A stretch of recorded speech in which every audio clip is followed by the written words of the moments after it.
In this relaxing watercolor tutorial, we'll be painting a lovely spring bouquet. I'll teach you how to create a coherent whole while applying different painting techniques. Now this tutorial is all about brush control, the wet on wet technique and the wet on dry technique. It is time to sit down and enjoy your creative me time. For this painting, you need a rectangle shaped piece of paper. We won't need masking tape today, since the paint will not be applied near the edges of our paper. To create today's bouquet, you'll need two different brushes, a size 8 and a size 0, or something similar. Paint either with your favorite colors or follow my example. In this tutorial, I'm using spring-like colors: magenta, a cool yellow color, light green and deep sap green. Start painting the petals of your big magenta flowers with your size 8 brush. Paint the small leaves in a tall triangle shape by creating small upward brush strokes with the tip of your brush. The petals on the bottom of the flower should be bigger than the ones on top. Let the big flower point either a bit to the left or to the right to create a realistic feeling to the painting.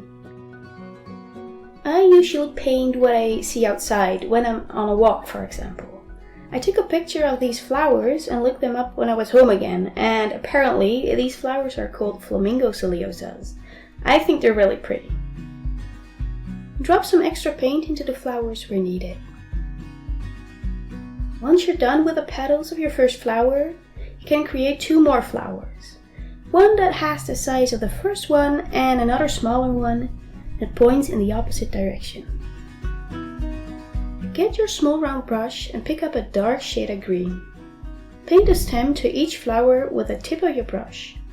And I'll only apply a little bit pressure to your brush to make sure you create a nice thin line. Let the stems come together in the middle of your paper. Add a few leaves to the stems, and again barely touch the paper with your brush at the start of the leaf. Drag your brush down the paper in the middle of the leaf and lift your brush again at the end of the leaf. Let the ends of the leaf point in different directions.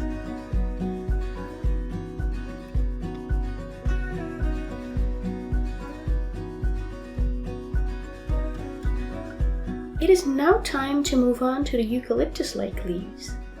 We will paint these leaves in between the magenta colored flowers. Start off by painting a thin stem with your size 0 round brush.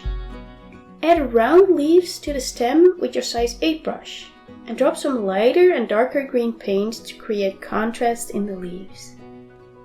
Now paint about 7 to 10 leaves on each stem.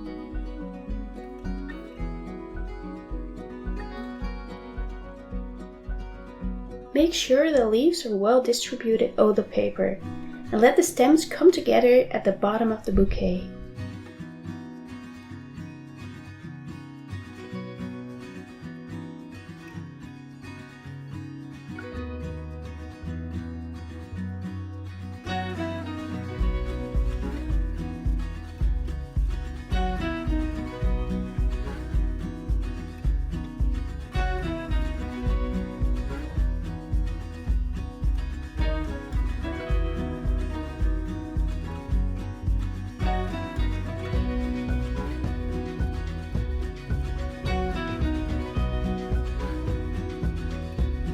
And there you are! You created a beautiful spring bouquet.